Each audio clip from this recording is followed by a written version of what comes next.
Example number 10 अभी करते हैं, और आपके पिछले जो मसाइल थे वो आपने डिस्कस कर लिए। अगर स्टिल कोई मसला है तो याद आए तो मुझे बता देना। कल का जो आपका होमवर्क होगा, एक तो एग्जाम्पल नंबर 8 आपने लाजमी करनी है, उसको सारी एग्जाम्पल नहीं, बस एंट्रीज की ही है, general entries.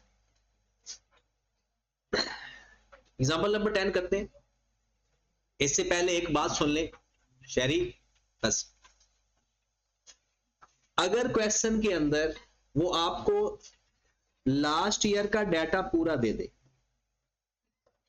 Last year data आपके पास हो, तो याद रखें फिर आपने statement of changes in equity with comparative बनाना है।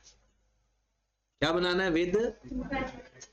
हमारे सिलेबस में तो वो खुद बोल देता है कि विद कंपैरेटिव बनाओ, और आपको पता है कंपैरेटिव लास्ट ईयर का भी वो काम करना होता है और करंट ईयर का भी। तो अगर तो वो खुद मना कर दे या लास्ट ईयर का डाटा ही ना दे, फिर हम कंपैरेटिव नहीं बनाएं। और अगर वो लास्ट ईयर का डाटा दे देता है तो फिर हम कंपैरेटिव बनाया करेंगे। अब हमारे पास 2-3 सवाल हैं बेसिक प्रैक्टिस के। अगर नंबर थोड़े होंगे, वैसे तो ये लेवल 2 का हमारे सिलेबस में है, मतलब 25 मार्क्स तक सिलेबस में ये क्वेश्चन आ सकता है। बट ये ना आपको IS 8 और इक्विटी को मिक्स करके सवाल आएगा, और कैश फ्लो का सेपरेट सवाल आएगा। टोटल 30 मार्क्स है मैक्सिमम, और तकरीबन 25 नंबर वो पूरे करेगा मिनिमम। तो ये पास होने के लिए काफी अच्छा खासा एक मार्जिन होता है इस टॉपिक, इस सेक्शन के अंदर। अब क्वेश्चन हम देखते हैं।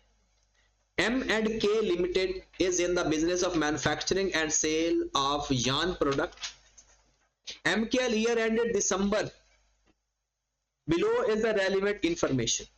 हमारे पास कुछ इंफॉर्मेशन है, अमाउंट्स इन 1000 है। इंफॉर्मेशन किस डेट की है? 1/1/18। अब अगर आप देखो ये पेज नंबर, अगर किसी को देखना है तो 310 है पेज नंबर, पेज नंबर 310।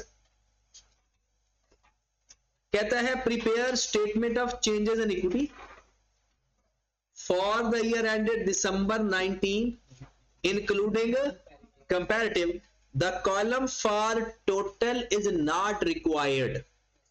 अच्छा, अगर फिर भी हम कॉलम फॉर टोटल बनाकर आएंगे तो पता है आई कैप इसको बड़ा गलत इंप्रेशन लेता है कि जिस चीज से हमें मना किया जा रहा है। और आप देखिए बाकी लाइन, सेंटेंस और फाउंट साइज, और इसका फाउंट साइज देखें, और फिर भी अगर हम टोटल का कॉलम बनाकर आएंगे तो वो नाराज होगा।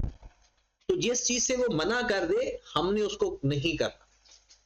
अब हमने दिसंबर 2019 विद कंपैरेटिव करना है, तो पहले तो हम बनाते हैं M&K, हेडर बनाते हैं।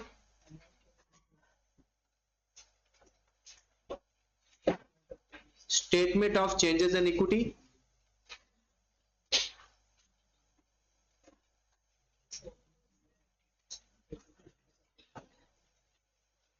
फॉर द ईयर एंडेड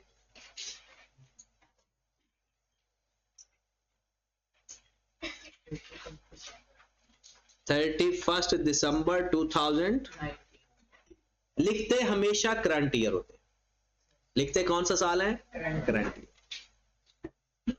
सबसे पहले आपने वो कॉलम लिखने होते हैं जो कॉलम आपको गिवन है, share capital, share premium, journal reserve, retain earning, revaluation, surplus. तो हम भी वैसे ही लिख लेते हैं, एक शेयर कैपिटल का कॉलम है,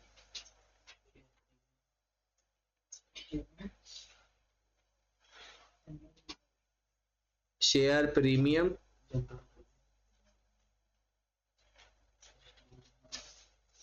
जर्नल रिजर्व का,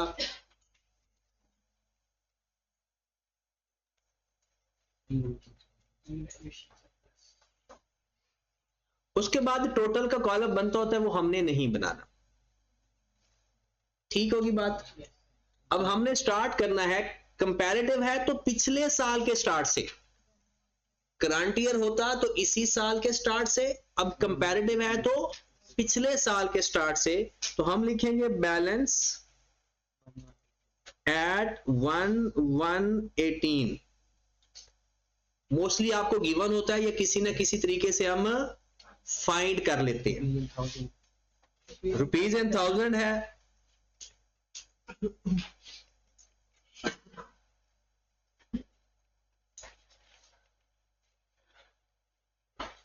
तो 1118 को हमारे पास 25,000,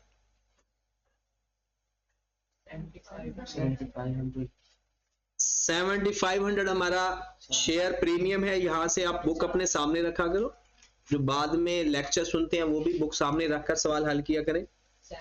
750 जनरल रिजर्व है, 18,250 और 1500 हमारा रिवैल्यूएशन सरप्लस है। ये डाटा हमें ब्रॉड डाउन में गिवन है। अब हम पढ़ते जाएंगे और हम एंट्री सोचेंगे। एंट्री एक अच्छी चीज होती है। अगर इक्विटी का कोई एलिमेंट इनमें से जो कॉलम बने हुए हैं, क्रेडिट हो रहा होगा तो प्लस कर देना, डेबिट हो रहा हो तो माइनस कर देना, और जो कॉलम इसके अंदर है ही नहीं वो इसके अंदर आएगा ही नहीं। अब हमारे पास आ गया सबसे पहले MKL revalued non current assets on 31 December 17। ये पिछले साल के एंड की बात कर रहे हैं। Resulting in surplus 1.5 million. अगर हम इसको इन थाउजेंड में लिखेंगे तो, और ये ऊपर आपको नजर भी आ रहा है, remaining life is 10 years। MKL has straight line method of depreciation. एक जनरल कॉमन सेंस वाला सवाल पूछूं, पिछले साल सरप्लस आया 1500, तो पिछले साल एक्सेस डेप्रिसिएशन भी तो होनी चाहिए थी। साल के एंड पे रीवैल्यू हुआ है, इसका मतलब है फिर एक्सेस डेप्रिसिएशन, क्योंकि डेप्रिसिएशन तो इससे पहले आ चुकी थी। अगर ये साल के शुरू में होता ना तो फिर कुछ रियलाइज भी हो जाता। ये साल के एंड पे हुआ है, इसलिए एज इट इज आगे ट्रांसफर हो गया। The board of director MKL has implemented policy of transferring 5% of annual profit to general reserve। पता है इसकी एंट्री क्या पास हुआ करेगी? जनरल रिजर्व में ट्रांसफर करना है तो general reserve credit, retain earning debit. जब भी ट्रांसफर टू जनरल रिजर्व होगा तो रिटेन अर्निंग से निकाल के जनरल रिजर्व में लिख देंगे। Following events have been taken place in the year 2018-2019। ये हमारा अब काम शुरू हो गया। 31 मार्च 18 MKL issued right share, 1 right share against 5 ordinary shares। कौन सी फ्रैक्शन बनेगी? 1/5। क्या बनेगी? 1/5 फॉर ₹20 पर शेयर। हम अपने क्वेश्चन पे जाते हैं कि हमारे क्वेश्चन के अंदर पार वैल्यू क्या है, 10%। और वो 20 रुपए में एक शेयर इश्यू कर रहे हैं। 10 रुपए शेयर कैपिटल, 10 रुपए शेयर प्रीमियम। अब हम क्या करेंगे, ये बात याद रखनी है, जब वो फ्रैक्शन दे, परसेंटेज दे, बल्कि परसेंटेज में भी आपने इतनी कॉमन सेंस रखनी है कि मुझे नंबर ऑफ शेयर्स चाहिए या अमाउंट चाहिए। मैं आपको एक तरीकाकार बता देता हूं। बोनस शेयर आप डायरेक्ट अप्लाई कर सकते हो, बोनस शेयर्स डायरेक्ट अप्लाई कर सकते हो अमाउंट के ऊपर। डिविडेंड अगर परसेंटेज में हो तो डायरेक्ट अप्लाई कर सकते हो अमाउंट के ऊपर बस, वरना आपको नंबर ऑफ शेयर चाहिए। क्या बात बताइए अभी मैंने? तौसीफ इधर जरा फोकस करें। बात क्या बता रहा हूं मैं। अगर क्वेश्चन के अंदर आपने बोनस शेयर्स फाइंड करने हो, बोनस शेयर का कोई मसला है, तो आप डायरेक्ट अमाउंट इस्तेमाल कर सकते हो, जो 25,000 गिवन है। अगर डिविडेंड परसेंटेज फॉर्म में गिवन है तो ये अमाउंट इस्तेमाल हो सकती है। इसके अलावा आपको नंबर ऑफ शेयर चाहिए होते हैं, अमाउंट से काम नहीं चलेगा। आपने राइट शेयर फाइंड करने हैं, आपने यानी अब आपको डिविडेंड पर शेयर गिवन है, तो तब आपको क्या चीज चाहिए होती है? Number of share. और नंबर ऑफ शेयर कैसे फाइंड होंगे? ये 25,000 तो अमाउंट है और एक शेयर है 10 रुपए का, तो डिवाइड करोगे तो 2500 आपके पास नंबर ऑफ शेयर्स है और 25,000 उसकी अमाउंट है। अब वो कहता है कि आपने राइट शेयर इश्यू किए हैं 1/5, तो किसका 1/5 लेंगे? 2500 का 1/5 लेंगे। इसका मतलब है आपने 500 नए शेयर इश्यू किए हैं एट द रेट ऑफ ₹20, तो 10 रुपए शेयर कैपिटल में जाएगा और 10 रुपए शेयर प्रीमियम में जाएगा। अगर आपसे कोई जर्नल एंट्री पूछेगा तो बैंक डेबिट, शेयर कैपिटल भी क्रेडिट, शेयर प्रीमियम भी क्रेडिट। अब बैंक का तो कॉलम बनता नहीं है, तो हम क्या करेंगे, इसको 10 से मल्टीप्लाई करके शेयर कैपिटल के अंदर और 10 रुपए से मल्टीप्लाई करके शेयर, तो हमारे पास राइट शेयर है 5000 शेयर कैपिटल में ऐड और 5000 शेयर प्रीमियम में ऐड। टोटल का कॉलम हमने बनाना नहीं।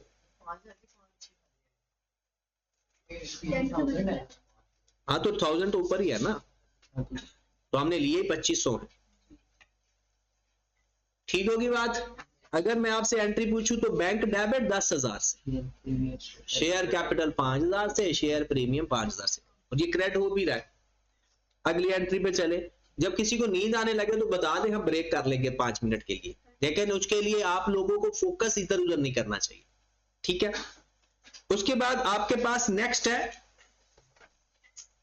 The board of the director approved interim dividend 2.5 पर शेयर। 2.5।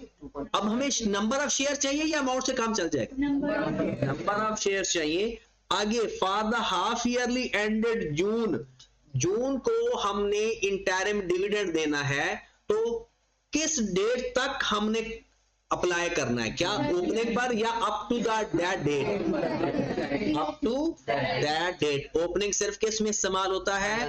एनुअल डिविडेंड के अंदर, जिसे फाइनल या, तो आपके पास पहले तो यहां तक आए, टोटल बन गया 30,000। मैं वर्किंग ऊपर ही करता जाता हूं, पेपर में ऐसे नहीं करना। मैं 30,000 को डिवाइड कर दूंगा 10 पे, 30,000, तो मेरे पास आ जाएगा। और हर बंदे को मैंने कितना पैसा देना है? 2.25, 6,000 ये मैंने डिविडेंड देना है। अगर साइलेंट हो ना तो कैश डिविडेंड होता है, साइलेंट हो तो कैश डिविडेंड हो, बताया हो तो फिर जो बताया होगा वो मानेंगे। अब क्वेश्चन के अंदर उसने कहा है कि उसने पर शेयर डिविडेंड देना, कुछ नहीं बताया कि बोनस है या कैश है, तो कैश डिविडेंड। एंट्री क्या पास करेंगे? Cash dividend. Retain earning debit cash, cash का तो कॉलम ही नहीं है, और रिटेन अर्निंग आप डेबिट कर रहे हो, इंटरिम डिविडेंड।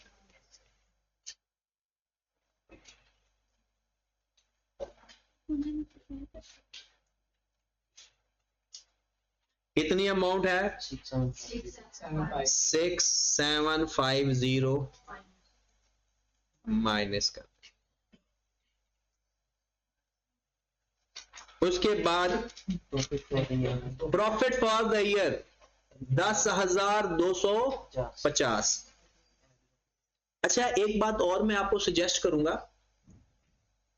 प्रॉफिट और ओसीआई इसको हमेशा एंड पे किया करो, उससे पहले सारा कुछ किया करो। किसको एंड पे लेकर जाया करो? बेसिकली होता यह है कि एक होता है एंटिटी की ट्रांजैक्शन विद द ओनर, वो जो ओनर वाली ट्रांजैक्शन है ना, वो पहले लिख लिया करो, और जो प्रॉफिट का और रीवैल्यूएशन सरप्लस का प्लस माइनस करने वाला हिस्सा जो है ना, वो आपने लास्ट में रखना है, एंड पे रखना। ठीक होगी बात। अब प्रॉफिट आ गया 2018 का, ये किधर जाएगा? 10,250। फिर उसने ये भी कहा है कि प्रॉफिट का 5% हर साल जर्नल रिजर्व को ट्रांसफर करना है, तो ट्रांसफर टू जर्नल रिजर्व।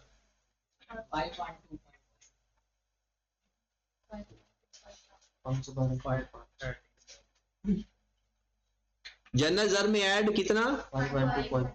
512.5 और 512.5 यहां से माइनस हो जाए। यहां तक कोई परेशानी? आगे अभी चलते हैं। आगे वो कहता है the board of director recommend final dividend for the year 2018 4.25 पर share 15 February 2019 was duly approved by the share holder 2018 की फाइनल डिविडेंड शेयर होल्डर फरवरी में अप्रूव कर रहे हैं, तो बताओ ये 2018 में रिकॉर्ड होगी या 2019 में रिकॉर्ड? ये तो होनी 2019 में है। इसका मतलब है 2018 में सिर्फ एक बात रहेगी, बाकी सारी बातें खत्म, और वो बात अक्सर हम भूल जाते हैं। रीवैल्यूएशन सरप्लस आया हुआ है ना पिछले साल, स्ट्रेट लाइन मेथड भी है, तो सरप्लस जो हर साल हमने एक्सेस डेप्रिसिएशन वाली एंट्री पास करनी है, उसकी क्या एंट्री होती है? सरप्लस या OCI debit retain earning credit. ये बात याद है? आप वापस जाएं जरा, वो कहता है पिछले साल आपको 1500 का सरप्लस था और 10 साल उसकी रिमेनिंग लाइफ थी। मेथड कौन सा है?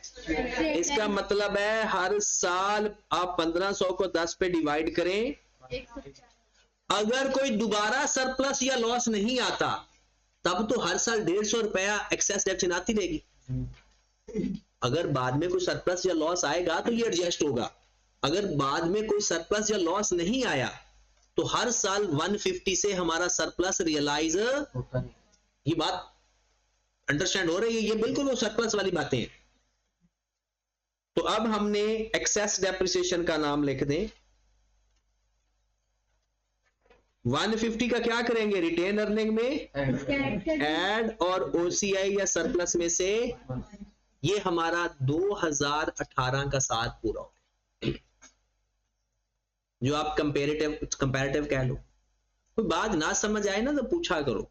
बार बार मैं इसलिए कहता हूं कि मैं कहता हूं कि यार जिस हद तक हम पास कर सकते हैं, जितने लोग मैक्सिमम पास हो सकते हैं वो तो हूं ना, फिर बाद में कोई बच बुच गया तो फिर अगली दफा सही, लेकिन अभी जो कोशिश तो करो ना, अपनी तरफ से हम 100% दे, बाद में भी किस्मत का गिला कर लेंगे क्योंकि हम सारा कुछ उधर ही ले जाते हैं। Adjustment number 4।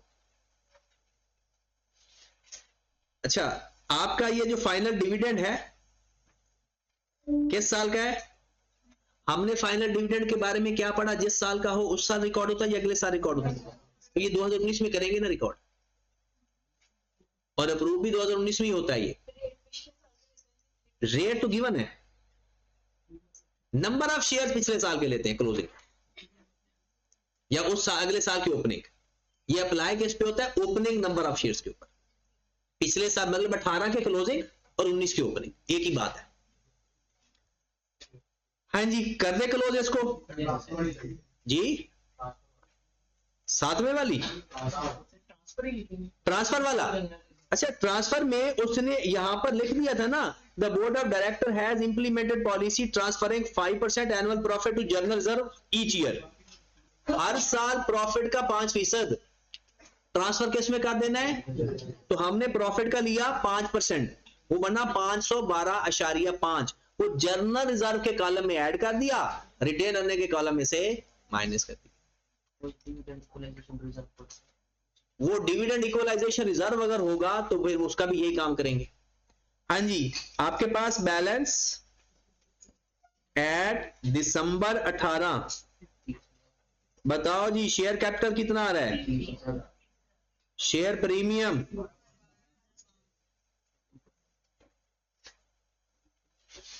12,500,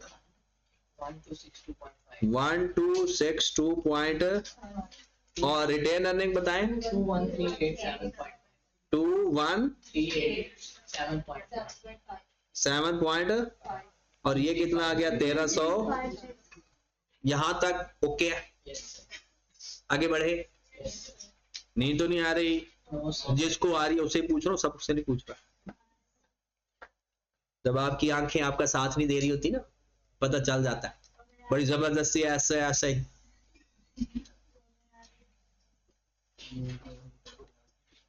अच्छा लगता है ये सिचुएशन देख के।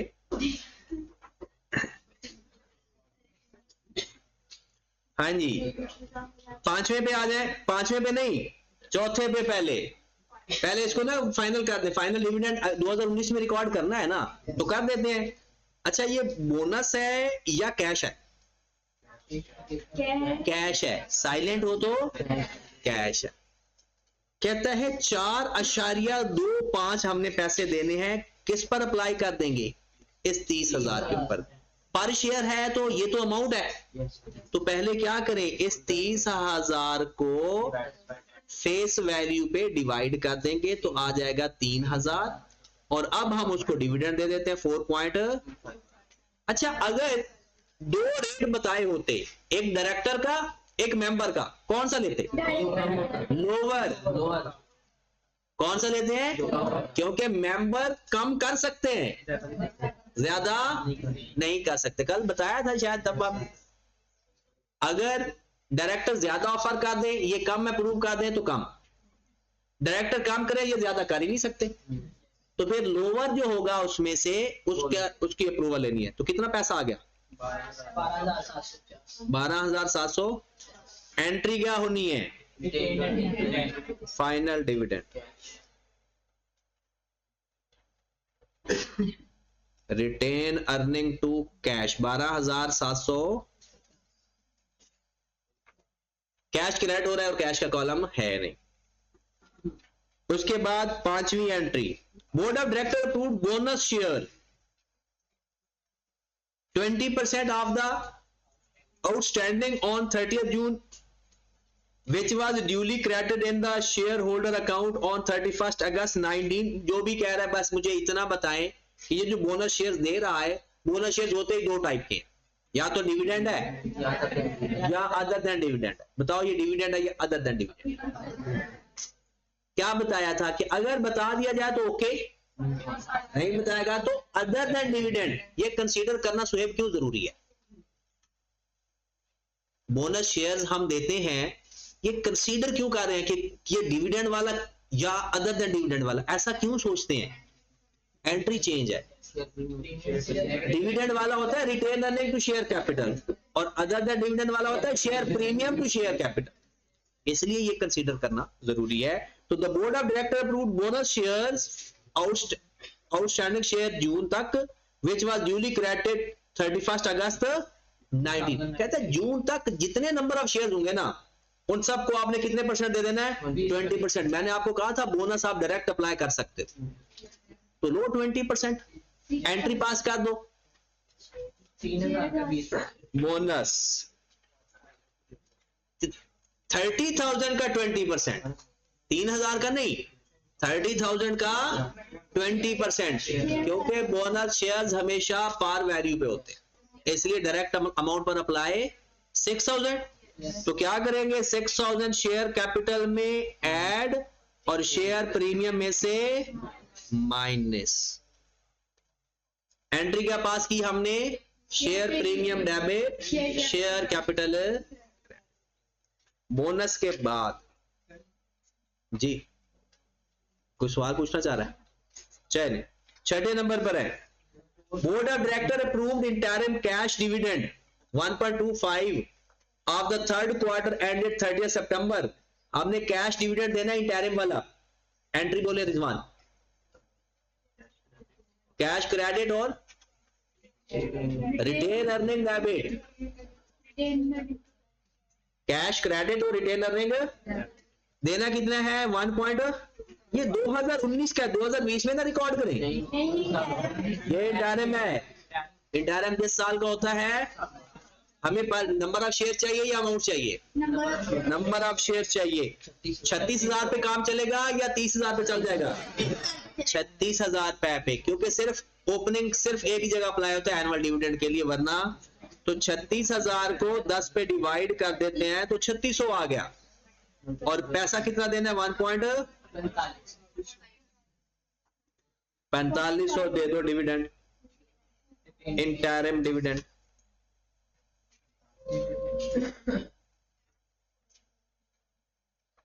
$4,500। ओके होगी बात? आगे बढ़े।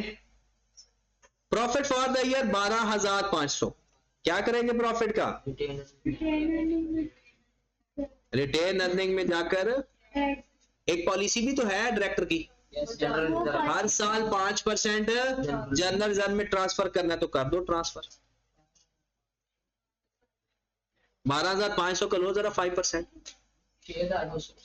6,250।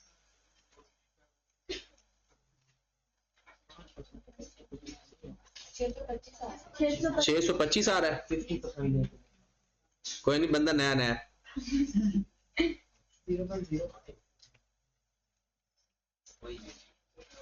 डन। उसके बाद एक चीज रह गई बस, वो सरप्लस भी तो पड़ा है, वो कौन सा खत्म हो गया है। और वैसे भी आप लोग सियाने बंदे हो, यहां से आपको पता चल जाएगा कि सरप्लस पड़ा हुआ है तो इसका कुछ ना कुछ होना जरूर है।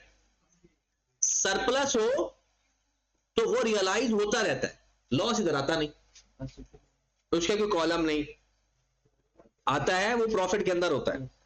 तो एक्सेस डेप्रिसिएशन, कितनी एक्सेस डेप्रिसिएशन आ रही है? 150। क्या करें 150 का? अब बताएं, जो बातें आपको नहीं समझ लगी, चल एक लाइन पढ़ लेते हैं। 2019 का फाइनल डिविडेंड 5 रुपए, 2019 का फाइनल डिविडेंड 5 रुपए, वो तो रिकॉर्ड ही 2020 में होना है, इसलिए इसको इग्नोर करते हैं। अब हमारे पास आ गया 36,000, 6,500,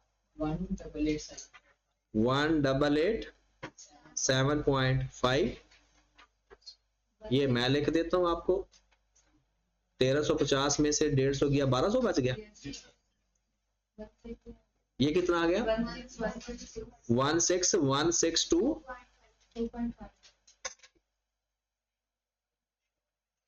ये आप लोगों का with comparative statement of change in equity हो गया। आपने कुछ बातें अगर हो सकता है आपको समझ, अभी तो पता चलेगा जब आप खुद अपने हाथ से सवाल करोगे कि क्या समझ आया है क्या समझ नहीं आया। अभी तो हम मिलके कर रहे हैं तो सब अच्छा है। और ना लिखकर प्रैक्टिस करनी है, बगैर लिखने पे नहीं, और बगैर सॉल्यूशन के सवाल पूरा करने की आदत करनी। सॉल्यूशन जब तक आपका सवाल एंड नहीं होता, सॉल्यूशन देखना मौत है। ये नहीं कि जो ट्रांजैक्शन समझ लेगी जो सॉल्यूशन देख लिया, वो आपकी प्रिपरेशन नहीं हो रही, बस सवाल हो रहा है फिर। अच्छा, क्योंकि आगे सवाल बड़ा है, हम एक छोटा सवाल करते हैं, वो 8 एग्जांपल 8 कर लेते हैं। मैं आपको कोई और एग्जांपल दे देता हूं उसकी जगह। जी, परसेंटेज डायरेक्ट जो अमाउंट होती है ना, वैसे तो ये आप खुद भी जज कर लोगे बाद में। बोनस शेयर है ना, वो डायरेक्ट अमाउंट पे लग सकता है। नंबर ऑफ शेयर फाइंड करने की जरूरत है बोनस शेयर, चाहे परसेंटेज में हो चाहे जिस फॉर्म में भी हो। जो डिविडेंड है ना, अगर परसेंटेज में हो तो डायरेक्ट अमाउंट पे लगा दो, और अगर पर शेयर हो तो फिर नंबर ऑफ शेयर फाइंड करो। बाकियों के लिए कोई और मसला हो तो हमें number of share he find करने पड़ेंगे। राइट शेयर के लिए नंबर ऑफ शेयर फाइंड करने पड़ेंगे हमेशा, चाहे वो परसेंटेज में हो चाहे वो बगैर परसेंटेज। अच्छा, एग्जाम्पल आपने जो कल घर से काम करके आना, कोशिश करना ये एग्जाम्पल दोबारा कर लेना पहले तो। एग्जाम्पल नंबर 11 बिल्कुल इसी पैटर्न पे है, और फिर कंप्रीहेंसिव की एग्जांपल नंबर 12, ये छोटे से है बिल्कुल, याद देखो चुनी सी है। और एग्जांपल नंबर 13, 11, 12 और 13, ये 3 एग्जांपल्स करके आनी है। और 8वीं एग्जांपल में आपकी अभी करवा देता हूं ना, वो अच्छी एग्जांपल है, उसमें ना जर्नल एंट्रीज है उसकी रिवर्स सरप्लस की। तो 8वीं एग्जांपल निकालें जरा।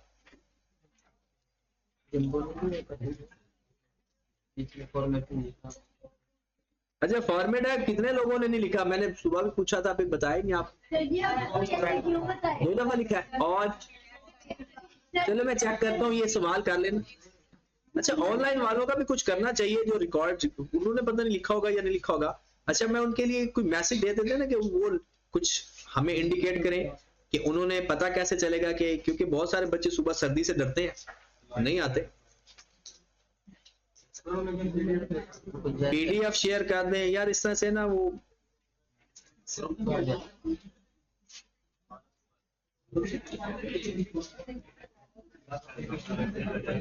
चलिए एग्जांपल नंबर 8 देखिए। एग्जांपल नंबर 8 वापस है।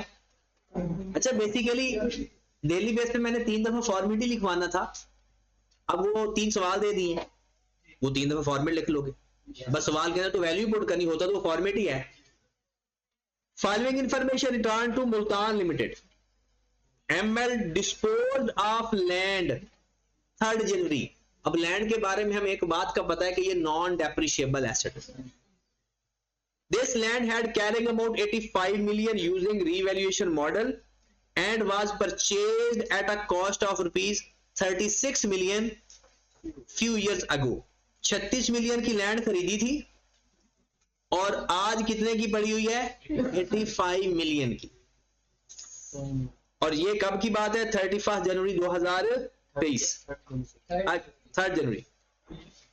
ML revalued इस मोटर व्हीकल, उसके पास एक मोटर व्हीकल भी है। कब? 1 जनवरी 23 एंड रिवैल्यूएशन सरप्लस लैंड उसने बेची।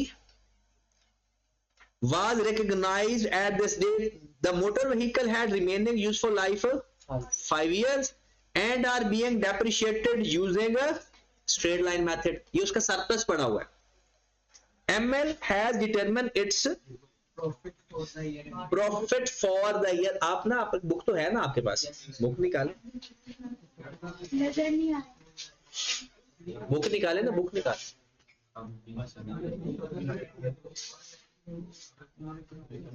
क्योंकि जब तक लाइट नहीं आना हमारा सवाल हो जाना पूरा। चलिए देखिएगा जरा। ML determine its profit for the year 75 million। After all necessary adjustment, the board of director approved 20% profit transfer to। अब जरा इधर सारे वापस फोकस करें। बुक सामने है ना? नहीं भी है तो छोड़ दे बुक को भी। सबसे पहले आपके पास लैंड का सरप्लस पड़ा हुआ था और लैंड आपने बेच दी। तो जो लैंड बेच दी उसका जितना सरप्लस पड़ा हुआ है सबकी एक एंट्री पास होनी है। Revaluation surplus debit retain earning, जितना भी सरप्लस पड़ा हुआ है। ये बात समझ लगी?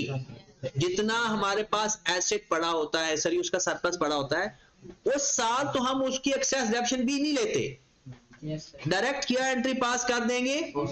OCI डेबिट मतलब revaluation surplus debit retain earning credit 36 का था 85 का हो गया था और डेप्रिशिएट हुआ ही नहीं 40।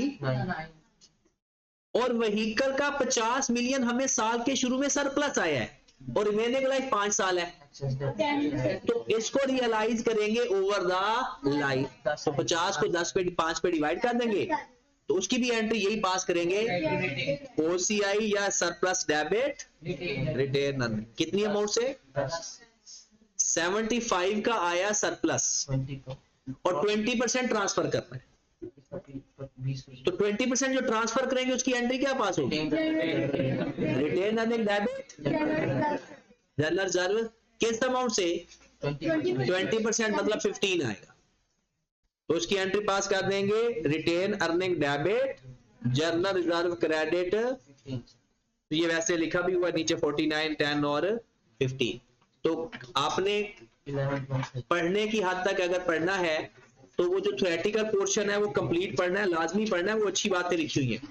कम्युलेटिव और नॉन कम्युलेटिव डिविडेंड के बारे में मैं कल बता दूंगा।